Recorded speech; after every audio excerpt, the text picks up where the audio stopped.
Hey everybody, I'm Ben with Spike. Today we're down in Burlington, Wisconsin. We're at the Runaway Nano Brewery. I'm here with Bernard, who's the owner and brewmaster. Bernard, thanks for having us. I think I'm excited to brew a batch of beer and show everyone out there how easy it is to brew on the Nano. Can you tell us a little bit more about yourself, a little bit more about the brewery? You know, how long have you been brewing? How long have you guys been open for? Sure. My name is Bernard Peterson. I'm the owner brewmaster here at the Runaway Nano Brewery in Burlington. We're considered a nano brewery because we brew 3 barrels or less per batch. So most days we're doing a double batch, so we're doing 2 barrels. We can sit about 45 people in our tap room and then another 40 out on our patio. How's everything been with the system and starting up, over the last few months? Yeah, the system works great. I mean, starting from a home brewer, it's the same process. Really, I was doing at home, just on a larger scale. So the system is really easy to use. It's easy to clean. It's easy to scale the size of batches we're doing. I chose to go with Spike because of their technical support, the quality of their equipment. Most of it's made in the U.S. and really just being a local company. That's one of the things that I hang my hat on is trying to make as much stuff here in the U.S. And the Nano is 88% made, U.S. sourced and manufactured. So really cool to see, and it's awesome to see it, all of 30 minutes away from where it was built. We're going to be showing everyone how to brew a half batch on the Nano. I don't know about you, but let's go brew. Let's do it.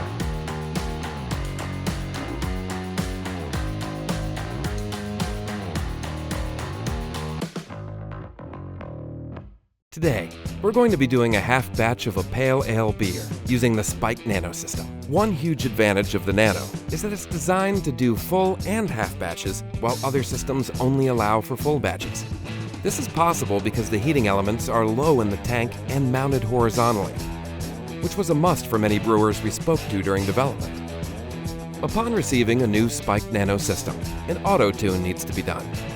The auto-tune precisely dials in the controller and system and only needs to be done once. Since Bernard has been brewing on his Nano for about a year now, this step doesn't need to be performed today. However, the step-by-step auto-tune process is called out in our product guide. Our control panel is a key design feature which provides industry-leading power outputs for a system this size, which results in quicker brew days. Many of our customers are owner-operators, and we know every hour saved is another hour to work on the business rather than in it. Our single batch panel outputs 15,000 watts of power, and our double batch panel outputs 27,000 watts. That equates to 12,000 watts for the hot liquor tank and the boil kettle, and 3,000 watts for the mash tun. This allows you to heat all 3 tanks at one time, which not only saves you time, but also allows for 2 brew batches in a day. Our panel is also UL listed, designed and built in the US. We've heard horror stories about people purchasing systems with non-UL panels and the local inspector not allowing it to be hooked up or used. This was, again, a decision we made early on in the developmental process based on user feedback. Heating the hot liquor tank. Fill your hot liquor tank, or HLT for short, up with your desired amount of liquid. Because we're doing a half batch today, we're only going to add 30 gallons to the tank, so there's enough liquid for strike and sparging. We'll be reclaiming the hot water coming out of our Wort chiller, so that will save on water usage and will give us plenty of hot water for cleaning. We will go through the entire cleaning process later on in this video. Connect a short hose from the bottom of the hot liquor tank to the water pump inlet. Connect a long hose from the pump outlet to the top of the HLT. The Nano only needs 10 total hose changes to complete a brew day. This is in comparison to a hard pipe system that requires up to 10 valve movements for just one step. The Nano was designed to be extremely user-friendly so anyone can use it. Years of brewing experience is not needed to operate this system, which brings down operating costs as you're not paying for experience. During all hose changes, the pumps may need to be primed. Open the air bleed valve on the bottom of the pump. This will bleed air from the inlet hose and the pump head. This only needs to be done for a second or until the stream runs solid. This design is quick, easy, and effective.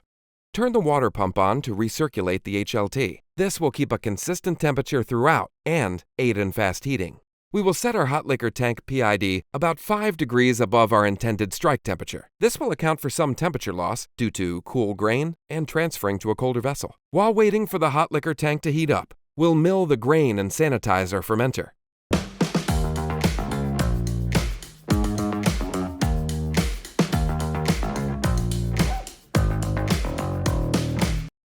transferring strike water to mash tun. It's been about 40 minutes, and the HLT is up to temperature. Move the hose from the top of the HLT to the top of the mash tun. Open the valves, turn on the water pump. Transfer the needed amount of strike water to your mash tun. If your strike water dips below your target temperature, you can turn on the mash control system heater, or MCS, to raise the temperature. More on this later. Once the strike water is at the correct volume and temperature, add the milled grain. While we prepare for the mash step, we recommend turning your HLT up to 170 degrees to perform a mash out later on while sparging. Because the Nano can heat multiple tanks at once, this can be done at the same time and save you additional time over other systems. Using the mash control system. We're now going to connect to the MCS heater. One unique feature that is worth noting is the safety interlock between the heating element and the pump. With this, the heating element will not fire unless the pump is on, which prevents accidental scorching or dry firing your heating element. The hose that was on the mash tun top port can be reconnected to the top port of the HLT for the time being. Add a short hose from the bottom port of the mash tun to the Wort pump inlet. Add a long hose from the Wort pump outlet to the top port of the mash tun. The Spike Nano system is flexible and able to meet the needs of any brewer style with 4 ways to mash: auto mash, recirculated mash, step mash, and single infusion. Option 1. Auto mash. After mashing in, set your element switch to on and your Wort pump switch to auto. Set your mash tun PID to your desired temperature. In this setting, the pump and element will turn on once the mash drops below 1 degree of your desired temperature. Option 2. Recirculated mash. After mashing in, your element switch will be turned to on and your Wort pump switch to on. Set your mash tun PID to your desired mash temperature. In this setting, the pump will remain on the entire mash. The element will turn on and off as needed to keep the mash at your desired temperature. If you choose the recirculated mash technique, you'll save about 15 minutes, as the Vorloff step can be skipped because the grain bed will already have been set with the constant recirculation that was done during the entire mash. This is also the same process that the Spike Trio system uses. Option 3. Step mash. After mashing in, your element switch will be turned to on and your Wort pump switch to auto. Set your mash tun PID to your desired mash temperature.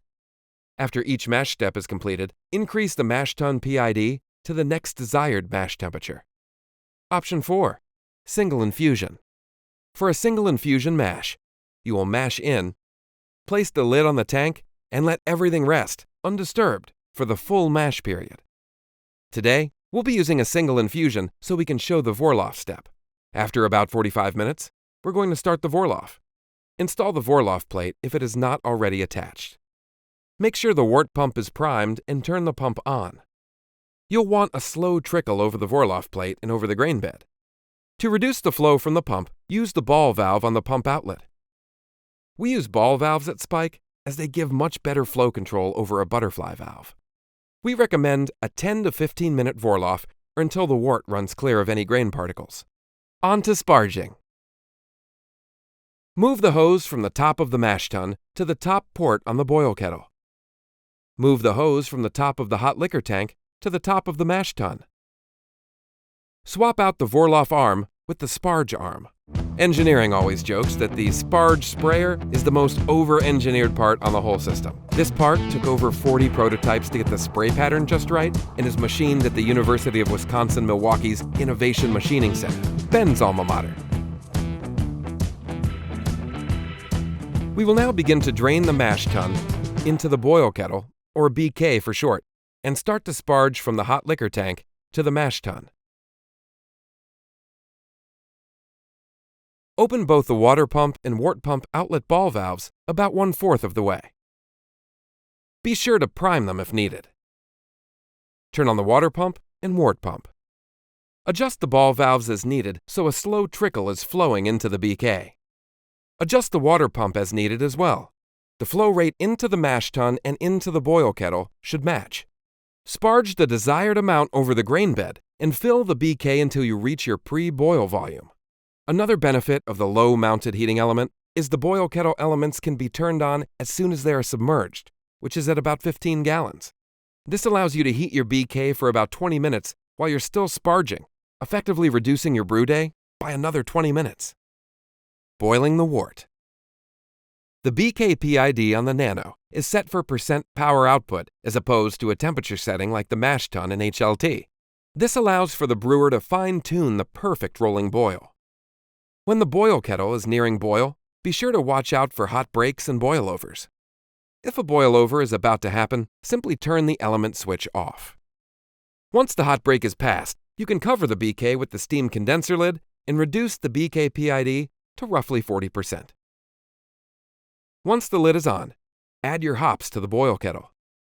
Our steam condenser was designed to convert steam back into liquid, leaving your brewing space moisture and mold-free. The steam condenser lid works by feeding cool water from the water supply up through a misting nozzle in the condenser piping. The cool mist contacts the steam created by the boiling wort, which creates a vacuum. This vacuum draws more steam out of the kettle and continues the reaction. The steam and mist flow out the bottom of the condenser piping and can run to a floor drain or be collected for use when cleaning. The liquid exiting will be quite hot and is perfect for using during cleaning. This also eliminates the need to potentially spend thousands on a vent hood and installation.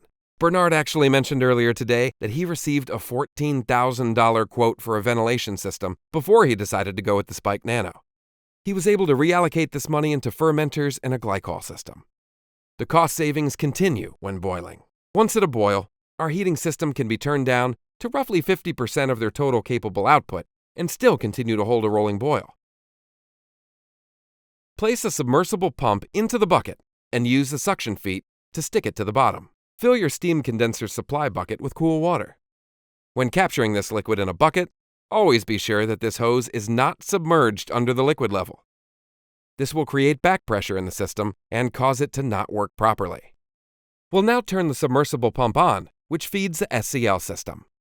The most common question we get about the SCL is, what about DMS? Aren't you supposed to boil with the lid off? This is something we took very seriously and spent a lot of time researching and testing. We enlisted UW-Milwaukee's chemistry lab to be our third-party test lab. We brewed many batches and sent samples from different stages of the boil to their lab for testing. What we found was that DMS was undetectable, under 25 parts per billion, after only 30 to 45 minutes of boiling. The Spike Nano is the only system this size that features a built-in steam condensing solution. Boil for the amount of time called out by the recipe. Keep an eye on the steam condenser reservoir that it doesn't run dry. Refill as needed. Whirlpool.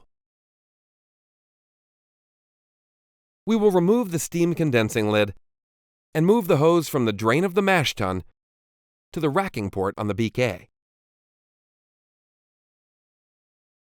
Open the BK Whirlpool and racking port. Then, turn on the wort pump. This will create a whirlpool inside the tank, which will center all the hop and trub material. This allows for clear wort transfer into your fermenter. We recommend whirlpooling for 10 to 15 minutes and letting the wort rest for 10 minutes after that. Knock out and transfer. We'll now chill our wort down and get ready to move it into the fermenter. Start by moving the hose from the whirlpool port to the wort in port on the chiller. The racking arm can be rotated to avoid transferring hop and trub material into your fermenter. Attach a garden hose to the water in on the chiller. This is what will be used to chill your wort. Before proceeding, we're going to empty out the mash tun as we plan to reclaim the hot water coming out of the water out of the chiller.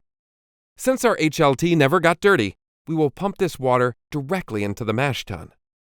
We'll install our grain chute, which clips onto the cart conveniently, and grab a grain bucket. We'll scoop out as much grain as we can and we'll pull out the false bottom. We'll then spray the inside of the tank down to get rid of as much of the grain particles as possible. The bottom draining kettles are really a game changer here. Now that the mash tun is rinsed down, we can attach a hose from the water out to the bottom of the mash tun. The water exiting the chiller will be about 155 degrees and perfect for clean in place, otherwise known as CIP. ensure that the chiller's inline temperature probe is connected to the panel. This readout will help guarantee the wort entering your fermenter is at yeast pitching temps. Now, connect a hose from the wort out to the bottom of your sanitized spike fermenter. Turn on your garden hose. Open the valves and turn on the wort pump. Wort will now start to flow through the chiller and into your sanitized fermenter. The best way to lower the wort out temperature is to slow the flow from the wort pump by using the ball valve on the pump. Increasing the flow rate of the water in can help, but it will use more water and usually isn't as effective. Adjust the wort pump valve until the desired temperature is read on the heat exchanger PID. Today, we're shooting for a knockout temperature of 75 degrees. Be careful not to over-adjust the wort pump valve, since there is a 15-second delay from adjusting the valve to seeing a change on the temperature readout. Cooling your wort should take 15 to 25 minutes for a 1 BBL size, depending on groundwater temperatures in your area. After approximately 3.5 hours, our brew day is complete. Now, everyone's favorite part, cleanup. However, we have not only designed the Nano to be easy to brew on, we've made it easy to clean as well. Cleaning. The entire cleaning process is basically the reverse process of brewing and should take only 30 minutes, consisting of 3 steps. Number 1. Rinse the grain, hops, and trub from the tanks. Number 2. Use the reclaimed hot water that we collected in the emptied mash tun to clean the tanks, hoses, pumps, and valves with brewery wash. Number 3. Rinse the brewery wash and sanitize. There are several key design elements that make the Spike Nano system a breeze to clean up. Our brew cart has a full-length drip tray that will catch splashes, boilovers, drips, and any other mess created by the brewing process. The proprietary drip tray, which is found only on the Spike Nano system, eliminates splashing onto the pumps and hard-to-clean areas of the cart. Another time-saving element is the CIP ball that's included. The CIP ball drops through the mash tun lid and steam condensing lid connecting to the pump to spray the inside of the tank down, removing the need for hand scrubbing. Bottom draining tanks are quite possibly the biggest game changer when stepping up to a commercial system. The tanks no longer need to be lifted and dumped during cleaning. Simply spray them down and watch all of the grime flow out of the bottom port. A question we get quite often is regarding hard piping and why we chose not to go that route with our system. The roughly 50 feet of hard piping found on other systems can be difficult to clean and even harder to verify if it's clean. The valve tree of a hard pipe system is also far more complex to use, which requires a more skilled or trained operator. With the clear, food-grade silicone tubing, it's easy to verify your system is clean and even easier to use with the simple hose changes. For details on the full cleaning process, there is a step-by-step guide in our online process guide. Possibly the thing that we're most proud of about the Spike Nano is that it is nearly 90% US manufactured.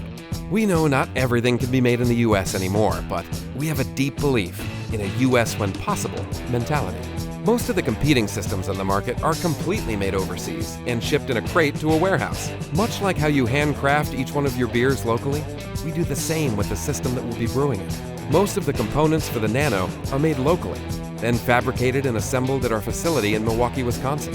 With this commitment to local manufacturing, we are able to develop and engineer products quicker and with higher quality standards than our competitors. You've been homebrewing for 12 years. You've been open now for a few months. Obviously a big jump. Going from a hobby where you don't need to make money to a profession where you need to make money and pay employees.